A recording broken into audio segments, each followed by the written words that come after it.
नमस्कार। नमस्ते नमस्ते मैम। मेरा मन है स्वतंत्र, मेरे सपने हैं विशाल। दुनिया की सोच से मैं नहीं हूँ बेमिसाल। मैं हूँ एक कहानी, अनकही, अधूरी। दुनिया ने समझा, मैं हूँ बस मजबूरी। मैंने हर चुनौती स्वीकारी है, दुनिया की हर बाजी नहीं मैंने हारी है। क्यों किसी से तुलना करते हो? तुलना कर कर उड़ते हो। मेरी क्षमता को पहचानो तुम, उसको कम मत आंको तुम। मैं जितना भी कर लेती हूँ, उतना तो मानो तुम। बहुत ही सुंदर सीएमए लाइन है। श्री रविंद्र दुबे जी द्वारा लिखित ये पंक्तियां उनके द्वारा प्रकाशित किताब एक दुनिया ऐसी भी का हिस्सा है। यह किताब संस्करण है ऐसे 62 माता पिता और केयर गिवर्स के अनुभवों का, जिन्होंने अपने न्यूरोडाइवर्जेंट या विशिष्ट बच्चों या परिवारजनों के लिए अपना जीवन समर्पित किया है। स्पेक्ट्रम द अवेयरनेस प्रोजेक्ट लेकर आए हैं इन माता पिता से सीधी बात। और इसी श्रृंखला में आज हमारे बीच हैं रुचि गुप्ता जी और उनका परिवार। रुचि जी, आपका बहुत बहुत स्वागत है। Thank you ma'am. Ruchi ji, हमें अपने बारे में बताएं और अपने परिवार से परिचित कराएं। जी, मेरा नाम रुचि गुप्ता है मैम। और मैं एक होम मेकर हूँ मैं।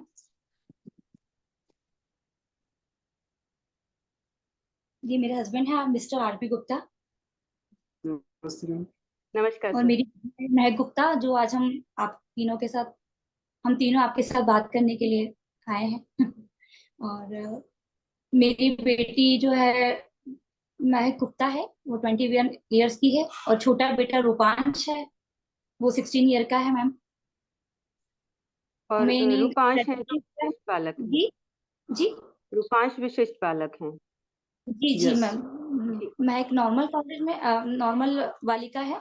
और वो जीएसआईटीएस कॉलेज इंदौर में इंजीनियरिंग कर रही है मैम, कंप्यूटर साइंस से। ठीक है। और इस और किताब जी जी मैम। मैम, रुचि जी का फेस नहीं दिखाई दे रहा है, ऊपर से थोड़ा कैमरा एडजस्ट करने बोलिए प्लीज। इसे थोड़ा स्टेबल कर लेंगे रुचि जी, फोन को।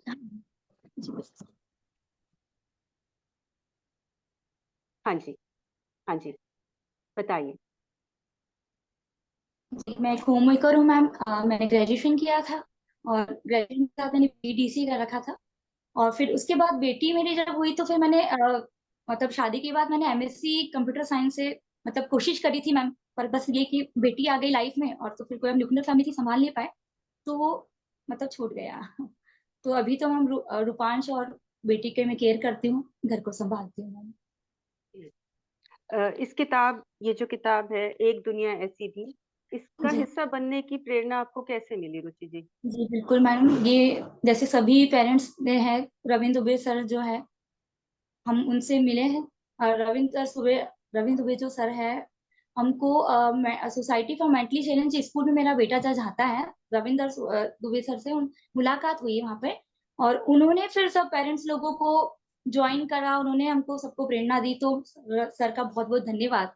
और मैं सर को के लिए विशेष धन्यवाद देना चाहूंगी, क्योंकि ये मेरा एक ड्रीम था कि जब हम लोगों के ब्लॉग्स पढ़ते थे, और जब लोगों का, तो मेरी बेटी भी मुझे बोलती थी कि मम्मा आप भी अपने रूपांश के बारे में कुछ लिखिए, और अपने आपने भी बहुत सारी इसके साथ चीजें करी, तो आप लिखिए और अपने बताइए आप। तो फिर ऐसा लगता था बेटा पता नहीं कोई इंटरेस्ट लेगा कि नहीं लेगा। तो क्योंकि सब लोग कुछ नया चाहते हैं, और फिर ये बोलती थी कि बहुत सारे लोग डालते हैं मम्मी, तो शायद पता नहीं कोई इंटरेस्ट लेगा कि नहीं।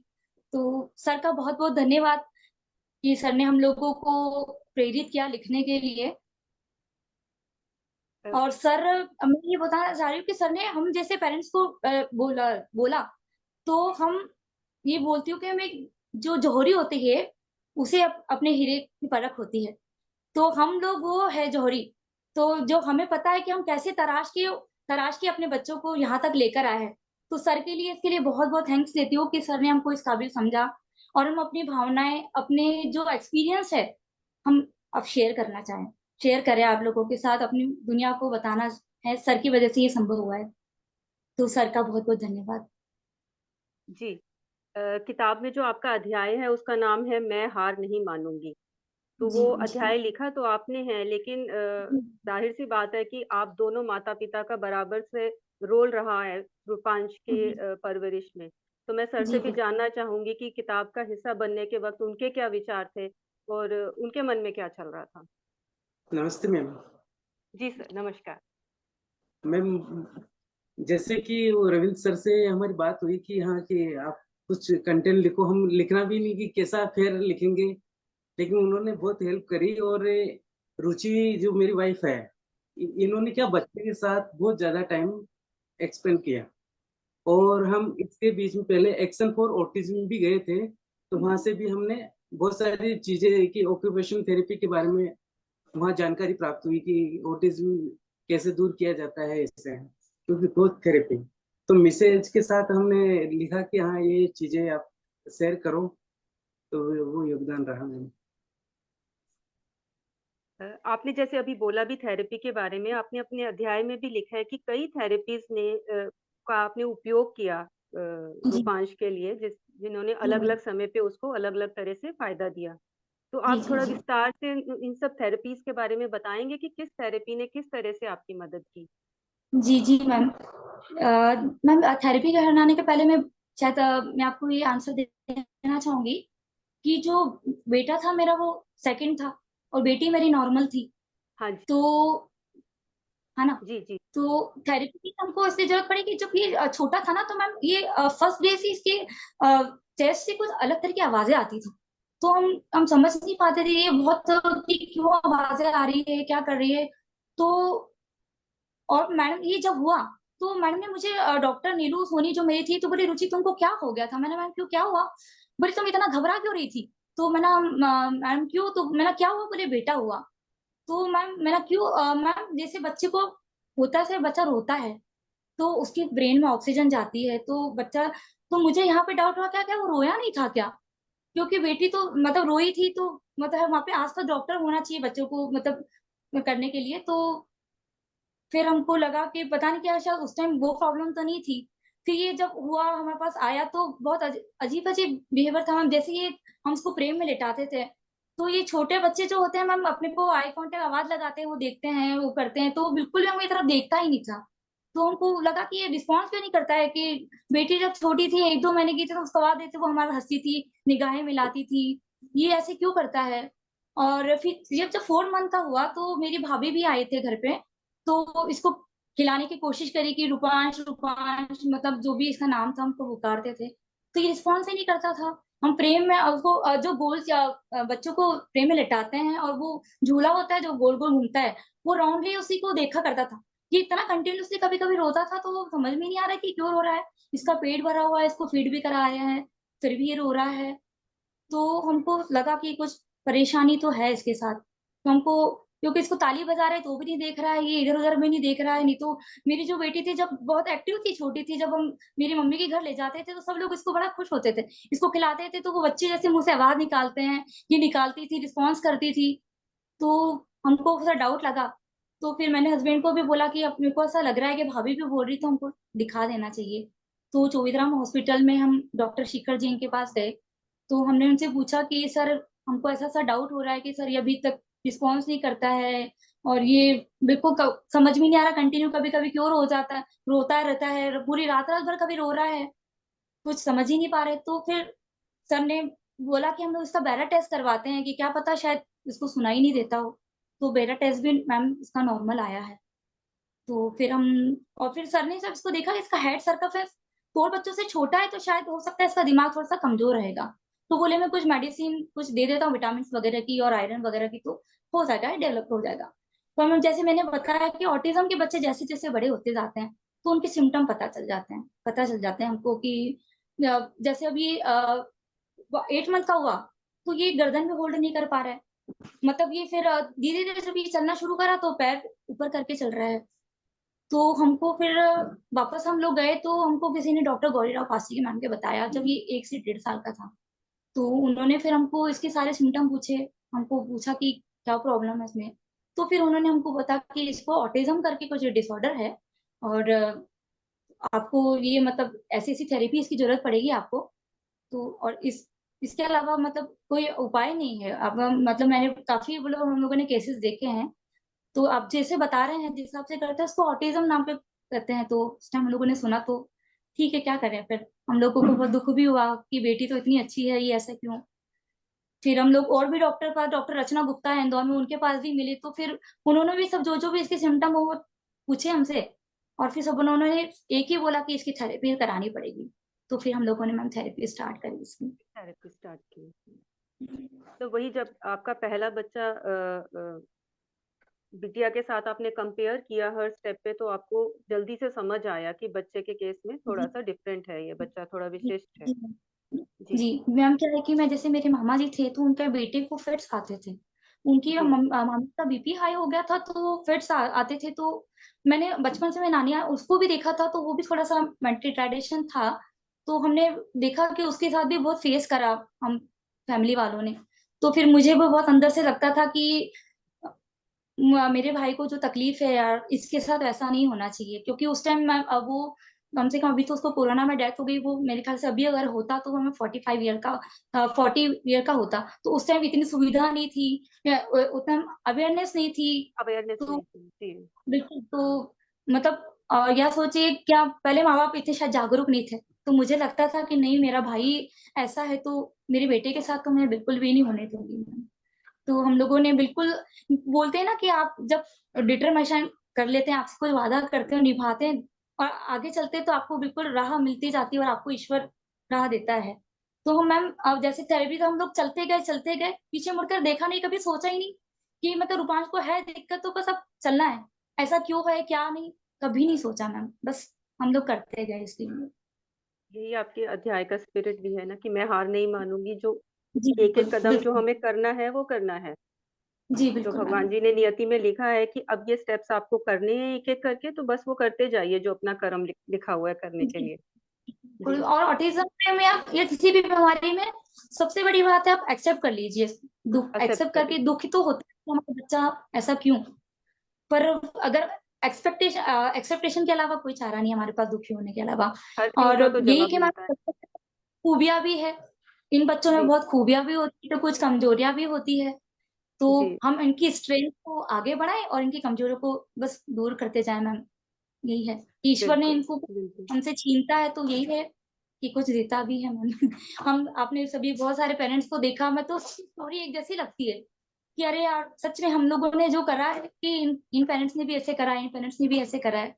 तो बिल्कुल हम लोगों की सबकी स्टोरी बिल्कुल एक जैसी है मैम। जैसे मैंने दीदी गुप्ता मैम का भी सुना, पूजा मैम का भी सुना, तो सब लोगों ने कितने अपने बच्चों के प्रति डिवोटेड है मैम। वही इस किताब का मकसद भी है ना, कि जब आप जानते हैं एक दूसरे के बारे में, आपको इंस्पिरेशन मिलती है, हौसला भी मिलता है कि हाँ, बाकियों ने किया है, हम भी कर सकते हैं। जी जी जी मैम, जी जी बिल्कुल। बिल्कुल। तो थोड़ा सभी सा लोगों मुझे ने, जी जी जी बोलिए मैम। सभी लोगों ने एक बात बोली है कि अपने ये हार नहीं मानी है, प्रयास करते रही है। तो बिल्कुल बस मैं यही माना कि बिल्कुल हार नहीं मानना है, प्रयास तो करने पड़ेंगे हमको। बिल्कुल। डॉक्टर सुरभि, आप आगे बढ़े उससे पहले चैट में कुछ मैसेजेस हैं वो देख लीजिए। लाइव ऑडियंस ने कुछ मैसेज दिए हैं। आप देख सकते हैं मैम। जी मैं देख सकती हूँ, मैं पढ़ के बता देती हूँ। जी स्वाति सिन्हा जी देख रही हैं, वो कहती हैं मैं हार नहीं मानूंगी, आपके इस विश्वास को नमन। पूर्णिमा शिवरामन जी देख रही हैं, विश्वास बैलेंस रखो, लव एंड हग्स वो कहती हैं। दीप्ति झाला जी कह रही हैं नमस्कार रुचि जी, आपको और पूरे फैमिली को खूब खूब अभिनंदन। रविंद्र दुबे जी जुड़े हैं, वो कह रहे हैं रुचि जी के पास अनुभव का खजाना है। एक दुनिया जी ऐसी जी भी के लिए उन्होंने लिखना प्रारंभ किया तो लिखती ही चली गई। मैंने जी जी उन्हें जी बस कहा मैंने उनसे कहा बस मैंने उन्हें सुझाव दिया कि अपने अनुभवों पर आपको एक पूरी पुस्तक लिखनी चाहिए। सो और बहुत सारे कमेंट्स आ रहे हैं, मैं आपको नेक्स्ट क्वेश्चन में आई विल टेल यू। अ, जी रुचि जी, अब आप थोड़ा सा विस्तार से थेरेपीज के बारे में बताएंगी कि कौन कौन सी थेरेपी आपने ली और किस थेरेपी ने किस तरह से आपकी मदद की। हाँ, जैसे मैम मैंने बताया कि ऑटिज्म के बच्चे जैसे जैसे बड़े होते जा रहे तो समझ में आता है। जैसे ये चलता था, पर ये पैर ऊपर करके चलता था। ये कहीं भी अगर आपके सामने खाने की थाली भी रखी तो उसके ऊपर से चल जाता था, ये नीचे देख कर नहीं चलता था। ये बहुत हाइपर था। और ये रात भर रोता रहता था।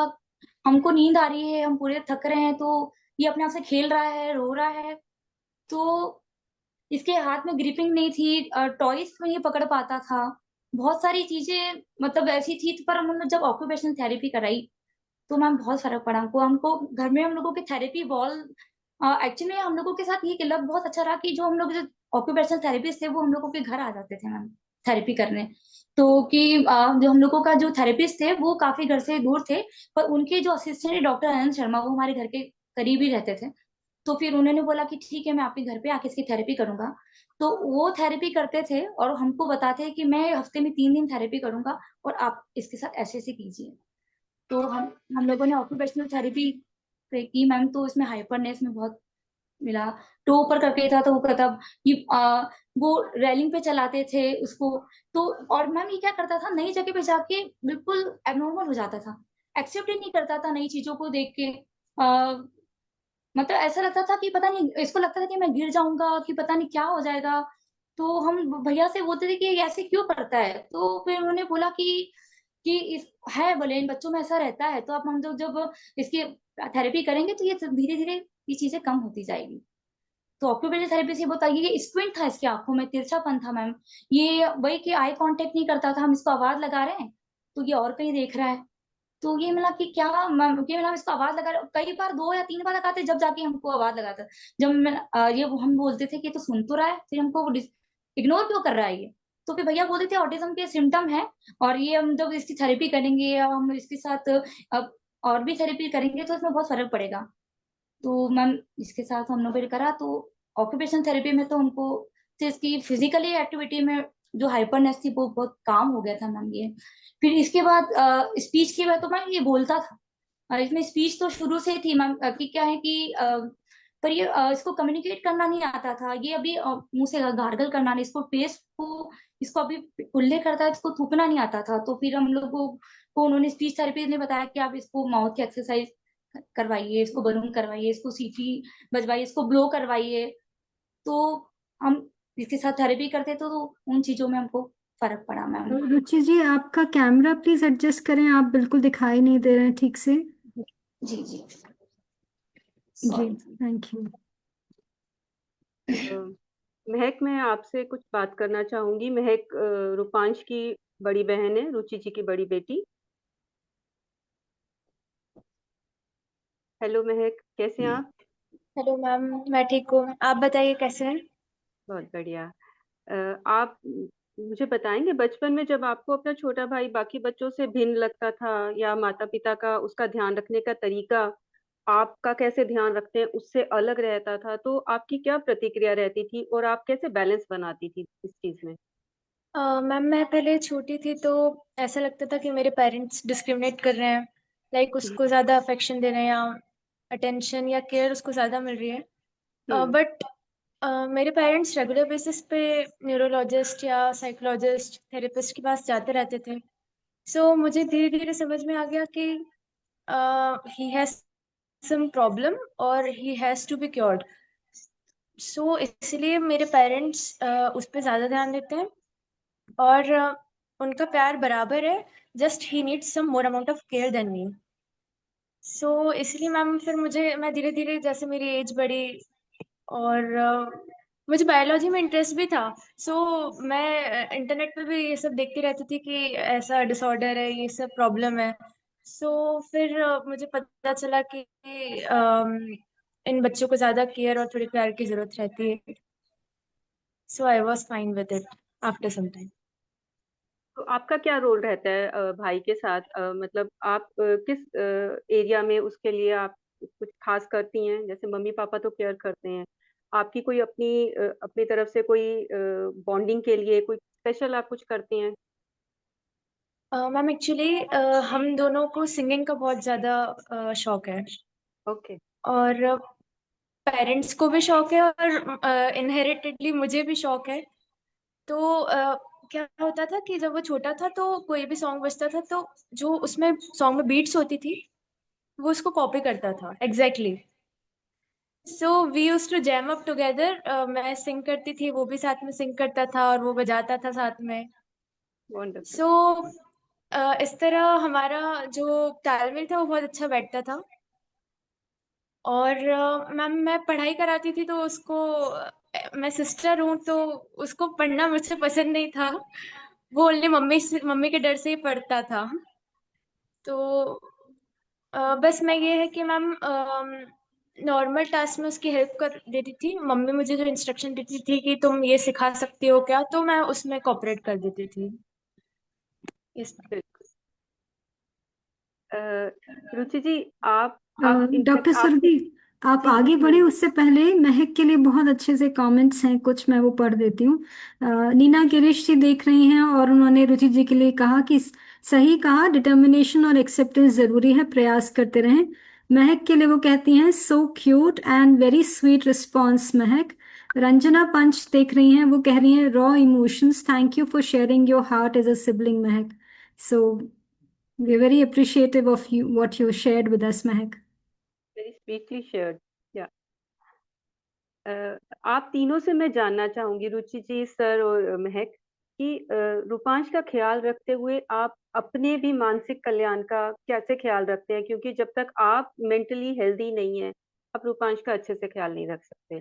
तो अपनी केयर आप कैसे करते हैं, आप तीनों? मैम प्लीज अनम्यूट करें, आप सभी लोग अनम्यूट करें प्लीज।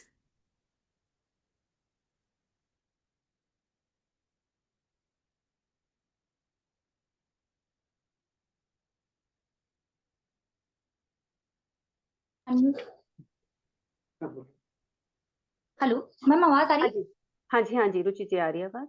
मैम जैसे अब रूपांश अब बड़ा हुआ है तो बस छोटे से लेकर तो हम लोग मैम पूरे उसी में डिवोटेड थे।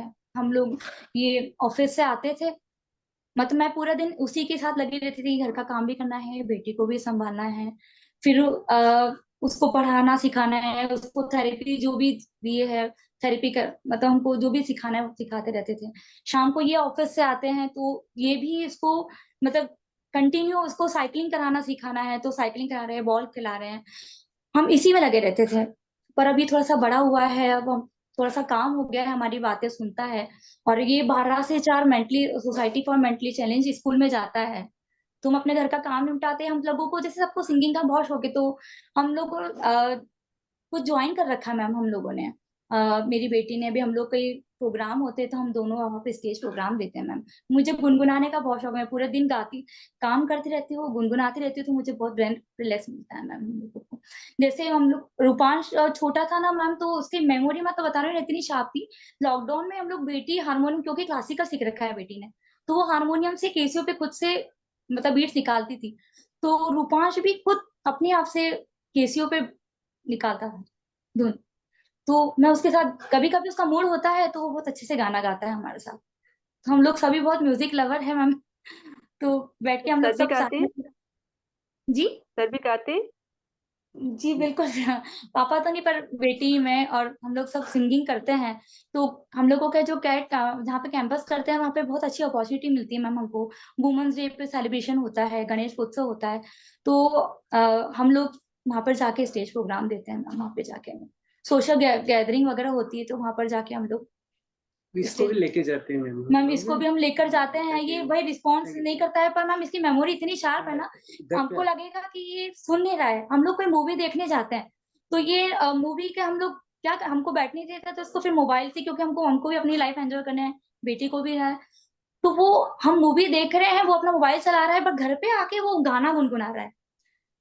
तो हम लोगों को सबको सिंगिंग का बहुत शौक है मैम, और गॉड गिफ्टेड है हम लोगों को सब म्यूजिक का, तो बस इसलिए हम लोग को करते हैं। अब जैसे मुझे पढ़ाई लिखाई का भी बहुत शौक था, तो मैम जैसे अभी ये बड़ा हो गया तो मैंने तो अकाउंटिंग सीख कर आई हूँ मैम अभी। तो ऐसा लग कि कुछ करना है लाइफ में, तो अभी भाई सीए है तो उसके साथ मैं थोड़ा बहुत वर्क करूंगी मैं, ये है ना। ये कितनी बार बार बार हम एक ही बात बोलते हैं कि हमारी लाइफ में जो भी सर्कमस्टांसेस होते हैं, जी कभी अच्छे कभी बुरे, लेकिन कोई ना कोई हॉबी होना, और उसको आप अगर उसके साथ थोड़ा समय बिताते हो, कोई ऐसा जी काम करने में जिसमें आपका दिल खुश हो जाता है, तो उससे जी आपको अपनी जीवन के ना बाकी जितनी ड्यूटीज हैं उनको फुलफिल करने की बड़ी अच्छी से ताकत मिल जाती है। और ये बहुत जी ही बिल्कुल। अच्छी बात है कि म्यूजिक से आपके पूरे परिवार को प्यार है। तो आप as a family, as a unit आप इकट्ठे होकर किसी चीज को अगर एंजॉय करते हैं तो इससे अच्छा तो कोई बात ही नहीं है। जी बिल्कुल। जी जी। जी, आप आगे बढ़े उससे पहले कुछ और कमेंट्स आ रहे हैं आपके पूरे परिवार के लिए।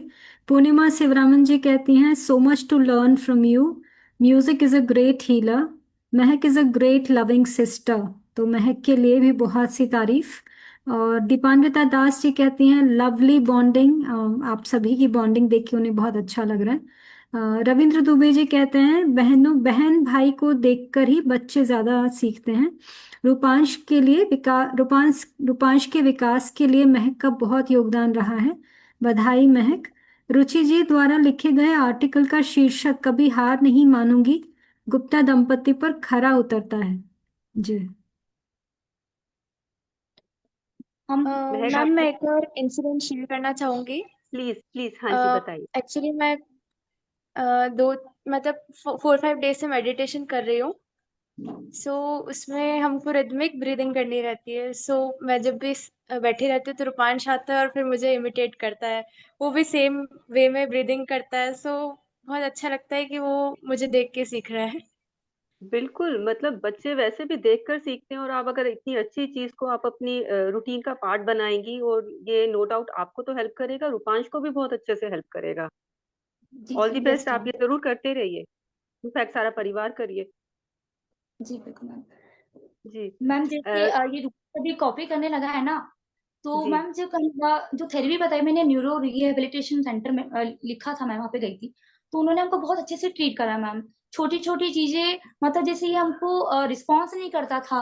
तो जैसे मानो मैं एग्जांपल दे रही हूँ कि जैसे कलर सिखाना है, तो वो जिस दिन हमको वो कलरिंग करवाती थी या वो करती थी, तो वो हमको बोलती थी कि आप लोग सब जो कलर सिखाना चाहते हैं ना, तो आप उसको वो कलर आके बताइए। और क्योंकि आप आज रेड कलर सिखा रहे हैं, तो हम इसको क्या, हम लोगों ने रेड कलर, तो हम लोग उसको 2-3 दिन तक बताते थे कि ये रेड कलर है, वो कर रहे हैं। जब उनको कोई चीज सिखा रहे हैं तो उससे बकायदा आई कांटेक्ट करके उसको सिखाइए, तो आपका बिल्कुल रिस्पॉन्स करेगा। एक ही बात को आप 3 या 4 बार बोलोगे तो वो अपने आप रिस्पॉन्स करेगा। तो हम लोग सभी ऐसे करते थे। मैं इनको भी बोलती थी कि आप, कि प्लीज आप इससे बात करते हो ना, तो आप इसको आई कांटेक्ट करके करा करो, हर करा करो। तो उस चीज से बहुत फर्क पड़ा मैम। तो मैं यही बोलती हूँ कि अगर आपके बच्चे ऐसे हैं तो थेरेपी से डेफिनेटली आपको फर्क पड़ता है। पड़ता है हम लोगों फर्क। ने एक्सपीरियंस किया है, बिल्कुल पड़ता है मैम। मेरा अगला सवाल इसी से जुड़ा हुआ था कि आपने इस किताब में जो अपने सफर के बारे में लिखा है, जी। उसका उद्देश्य, सबसे साझा करने का आपका उद्देश्य क्या है, और आप समाज से हाँ क्या उम्मीद रखती हैं कि कैसे बदलाव आए जो न्यूरो जी। डाइवर्जेंट या विशिष्ट बालकों और उनके परिवार के लिए सहायक सिद्ध हों। मैम जैसे रविंद्र दुबे सर का मैं धन्यवाद देती हूँ कि ये प्लेटफॉर्म मिला मैम। जैसे मैं भी शेयर करना चाहती थी मैं सबको। मैम जैसे मैं बताती हूँ, मैं मैं नाम तो नहीं लूंगी, पर हमारे कॉलोनी में एक दो बच एक थी, उनकी बेटी मैम, उसको थोड़ी सी फिजिकली प्रॉब्लम भी थी और मेंटल रिटार्डेशन भी थी। तो वो अकेली बेचारी जो है ना, वो बिल्कुल, उसके मम्मी अकेली उसके साथ सरवाइव करती रहती, उसके पापा का कोई रोल नहीं रहता था मैम। और वो उसको दिन भर टॉन्टिंग करते कि एक तो तुमने बेटी पैदा करी है और ऊपर से ये ऐसी है। तो वो मुझे बड़ा दुख होता था कि मैम ऐसा क्यों, क्यों वो, अगर उसकी क्या गलती है, अगर वो वो है। और अब ईश्वर की लीला देखिए कि उसका अगर जब वो बेटा उसका फिर उसको जोर देते थे कि आप है ना, कि दूसरा बच्चा कीजिए, दूसरा बच्चा कीजिए, तो दूसरा बच्चा आएगा तो वो हमारी केयर करेगा। और उसका जब दूसरा सेकंड बेटा हुआ तो वो भी मैम ऑटिस्ट बच्चा हुआ। तो ये शेयर करने का मैम ये मेरा अजी था कि अगर आपके बच्चे ऐसे हैं तो प्लीज ऐसे इग्नोर मत कीजिए। पेरेंट्स की हम माँ बाप दोनों का सहयोग बहुत जरूरी रहता है इसमें। और अगर आपका बच्चा ऐसा है आपके घर में, तो आपको मेहनत तो करनी पड़ेगी मैम। मेरा ये मैम, आप जैसे मैंने ऑटिज्म का आप देखिए, मैंने बहुत छोटी छोटी बातें लिखी है। अगर आपके कोई नए पेरेंट्स अगर हैं और उनमें अगर ये प्रॉब्लम है, तो मैम आपको छोटी छोटी चीजों पर ध्यान देंगे तो डेफिनेटली, अगर हम शुरू से ध्यान देंगे तो वो उसमें सुधार आएगा मैम। ये मेरा यही उद्देश्य है कि आप बुक में लिखिए। मैं बहुत सारी चीजें उनके साथ, इतनी सारी चीजें करी कि मैम एक्सप्लेन करना मेरे साथ मुश्किल हो रहा है। पर और आप हर छोटी छोटी बातों पर आप ध्यान देंगे तो बिल्कुल, क्योंकि सब बच्चों में, हर बच्चों की कोई लिमिटेशन है, हर बच्चों में कोई खासियत है। तो सभी पेरेंट्स को ये बोल के हार नहीं मानिए, अपने बच्चों की जो कमजोरी है उसको दूर करने का प्रयास कीजिए, आप एक्टिव रहिए। और तो आपको कहाँ से भी आपको अगर मिलता है कि आपका बच्चा कहाँ से अगर उसको ठीक हो पा रहा है, आपको कहीं मदद मिले तो बिल्कुल लीजिए आप। कई मैंने पेरेंट्स ऐसे देखे हैं कि मैम बहुत सालों तक तो इसको स्कूल ही नहीं भेजते हैं कि ये बिल्कुल सीखेगा ही नहीं, ये कुछ समझता ही नहीं है, तो उनको क्या करना है ले जाके। तो ये बहुत गलत है मैम, कि अगर हम अपने बच्चों को इग्नोर करेंगे तो वो कहाँ से सीखेगा मैम। एक दो केसेस ऐसे देखे हैं मैम कि जो मेरे साथ थेरेपी पे आते थे, और उनका जब सेकंड बेबी हुआ तो उन्होंने पहले बच्चे को बिल्कुल मैम इग्नोर करना शुरू कर दिया, जो उसका बच्चा, तो बहुत ज्यादा दुख होता है। मैं उनके जब पेरेंट्स से मिलती हूँ तो मैं पूछती हूँ वो कैसा है, तो वो लोग की बड़ी फैमिली है उनकी, वो उसकी केयर कर रहे हैं और वो अपने छोटे बच्चे के साथ लगी हुई है। तो उस बच्चे में भी भावना है, वो बच्चे को कितना दुख होता होगा मैम, अपना एक्सप्लेन नहीं कर पाते तो क्या हुआ। तो बस यही कहना है कि मैम अगर आप ऐसा नहीं कीजिए अपने बच्चों के साथ। जी, हम लोग चाहेंगे कि सभी जो लोग भी इस चर्चा को सुन रहे हैं वो यहाँ से अपने लिए प्रेरणा लें, और जैसा रुचि जी बता रही हैं ऐसा उन सभी को संबल मिले, सभी अभिभावकों को संबल मिले आपकी चर्चा से। कुछ और कमेंट्स हैं वो पढ़ देती हूँ। नीना गिरीश जी कहती हैं रूपांश के लिए ढेरों आशीर्वाद, भगवान उनको बहुत सी मदद और शक्ति दे। और कहती हैं कि आपके पूरे परिवार जो है वो बहुत ही इंस्पायरिंग है, उससे बहुत प्रेरणा मिलती है। पूर्णिमा से ब्राह्मण जी कह रही हैं a family bonding is the best medicine, great work Mahak, keep inspiring your brother. जी, back to you doctor Surabhi. जी अ, रुचि जी, ये जो जज्बा है आपका कि मैं हार नहीं मानूंगी, आपका, कि मुझे लगता है पूरे परिवार का यही जज्बा है। जी बिल्कुल एक मैम। टिप एक टिप अगर आप देना चाहें कि इस जज्बे को जिंदा रखने के लिए आप क्या करती हैं?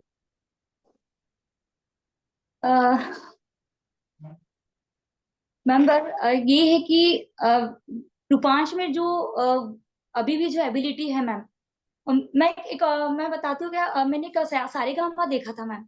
तो उसमें जो है वो बच्चा जो है ना, वो बच्चा अपने से मम्मी की बात सुनता था, सिर्फ खाली गाना गाता था। और ये जब स्कूल में जाता था तो एक सर बोलते थे कि मैम मैंने देखा है कैसा ऑटिज्म बच्चा कि वो गाना गाता है, स्टेज पर जाता है। तो मेरा वो जज्बा है कि इसमें अभी तो शायद कुछ बिहेवियर प्रॉब्लम है, तो अभी भी इसको सुधार के मुझे उस स्टेज तक ले जाना है। मेरी बेटी बहुत स्टेज पर गई है, तो मेरे को भी है इच्छा, अभी भी है कि कुछ ऐसा क्लू मिल जाए मुझे, कुछ है कि रूपांश उस स्टेज तक पहुंच जाए। हमारे कॉलोनी में जो प्रोग्राम है, रूपांश वहाँ पे स्टेज पर परफॉर्मेंस करेगी, उसमें बहुत पोटेंशियल है मैम। थोड़ा सा बिहेवियर इशू है जिसके कारण नहीं है, कारण है, तो मैं अभी भी कोई साइकोलॉजिस्ट से मिलूंगी और अभी भी कुछ करूंगी ताकि ये उस स्टेज पर पहुंचे और गाना गाए, अपनी टैलेंट बताए सबको कि हाँ मुझ में भी कुछ है, मैं भी कर सकता हूँ। भगवान जी से बहुत बहुत रिक्वेस्ट है और बहुत आशीर्वाद आपको कि आप ये जो सोचती हैं, आपका परिवार जो सोचता है वो जरूर पूरा हो। अ, रुचि जी एंड सर, आपके लिए भी जो माता पिता आप जैसी यात्रा पर हैं, जो अभी भी ये ढूंढने की कोशिश कर रहे हैं कि कैसे अपने बच्चे के जीवन को बेहतर बना पाएं, उनके लिए अगर आप कोई संदेश देना चाहें। नहीं मैम, मैं सभी पेरेंट्स को ये कहना चाहूंगा कि ऐसे बच्चों को इग्नोर नहीं करें, और उनमें बहुत सारी खूबियां होती है, उनको देखने की कोशिश करें। जैसे मेरे बेटे में सिंगिंग का है और एजुकेशन भी है, मतलब वो पढ़ाई भी करता है अच्छी तरह, मैथमेटिक्स भी, मतलब उसको बिटिया को मतलब हिंदी नहीं आती है, मतलब हिंदी वाली काउंटिंग एक दो तीन, लेकिन वो बकायदा अक्षर भी पहचानता है और लिख भी लेता है, वो बहुत अच्छी रीडिंग करता है मैम। रीडिंग करता है, तो मैं मतलब यही मतलब कहना चाहूंगी कि अपने बच्चों में स्ट्रेंथ जो है उनको देखिए, और उसको, उसकी वीकनेस को कोशिश करिए, पर उसके पीछे आप परेशान मत होइए, और उसकी स्ट्रेंथ को देख के आगे बढ़िए, खुशियां मिलेगी, मतलब। खुशियां मिलेगी मैम, बस यही है लोगों का। जिस शब्द से आपने खत्म किया ना, खुशियां मिलेंगी, यही इंसान को अल्टीमेटली यही चाहिए कि खुशियां मिले, परिवार खुश रहे, बच्चे खुश रहे, है ना। जी मैम आप जी। हमारे साथ जुड़ने के लिए बहुत बहुत धन्यवाद रुचि जी, आपके परिवार का। लेकिन दो पंक्तियां मैं अभी भी इसी किताब में दुबे जी की कविता है, उसकी दो चार पंक्तियां मैं पढ़ना चाहूंगी। मुझे तुम्हारी सहानुभूति नहीं, सहकार चाहिए, हर सफलता पर मेरी फूल हार नहीं, बस प्यार और प्यार चाहिए। घर भावनाओं को मेरी समझोगे तुम, क्षमता में मेरी कमी नहीं पाओगे तुम। तब मैं निशक्त नहीं जानोगे तुम, मैं निशक्त नहीं मानोगे तुम। रुचि जी के परिवार के साथ जो बातचीत हुई है दुबे जी की इस कविता में, बिल्कुल ये चीजें बिल्कुल साकार होती दिख रही हैं। तो इस किताब को आप अमेज़न पे ले सकते हैं। हमारे साथ जुड़ने के लिए आपका बहुत बहुत धन्यवाद रुचि जी। जल्दी थैंक यू। हम आपका एक भी और ma'am. Thank you ma'am. Thank you बेटा। जल्दी एक और परिवार के साथ हम जुड़ेंगे और जानेंगे उनकी यात्रा के बारे में। नमस्कार। अच्छा।